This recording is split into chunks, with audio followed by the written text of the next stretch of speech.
welcome to my kitchen. I'm Joe from Rascals Brewing Company. Today I'm making a chocolate brownie using the Rascals Candyman. It is a chocolate salted caramel stout and it is absolutely delicious. It's going to taste even more delicious in a chocolate brownie. You're going to need 40 grams of cocoa powder, 185 grams of plain flour, 275 grams of caster sugar, and then you want some unsalted butter, 185 grams of unsalted butter, and 200 grams of dark chocolate, which you're going to break up and put into a bowl like that.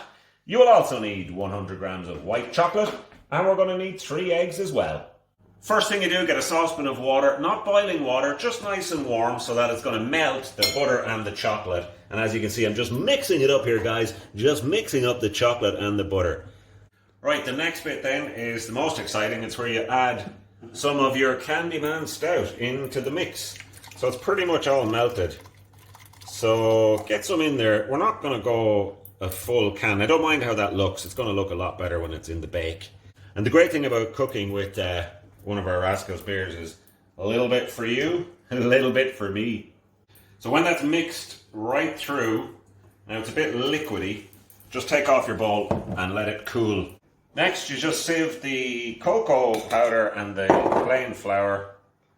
Next thing you do, caster sugar and eggs into the mixer and get busy. Okay, so after about 4 or 5 minutes,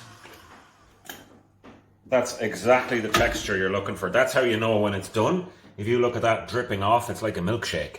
So for my next trick, you get your nice chocolatey, stouty, chocolatey mixture with the butter, and then you pour it in. You might want to come in and get a close-up of this. What you're supposed to do is you fold it rather than mix it. So we've married the two mixtures, so to speak, and it kind of should look like that, and that consistency is quite good. I thought it'd be too runny. I thought I'd put in too much booze, but you can never put in too much. No, you can put in too much booze. Next up, you get your sieved cocoa powder and your sieved flour, and you do some more sieving. Whoops, I've spilled a little bit. That's all right. This isn't a professional cooking show. You fold in that lovely chocolatey cocoa powder, floury mixture in with the chocolate and all the rest of it. Remember that bar of white chocolate? It smashed the BJ's out of it.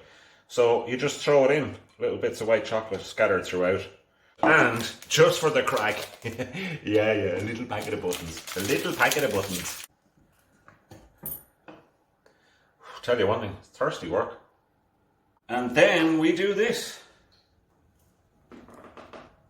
And then this bit is kind of important. You want to get it into the corners. Now that's quite low, so these are going to be thin brownies, just to warn everyone in advance. 160 degrees, 25 minutes into the oven.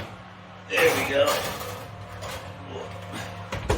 Okay, so hopefully after 25 minutes, it'll be good. Oh, it is? It is good. Yeah. So the reason why you know it's good is that there's no wobbly. It doesn't wobble. And then this, if you want to look like a restaurant, you just do that. Candyman chocolate brownie.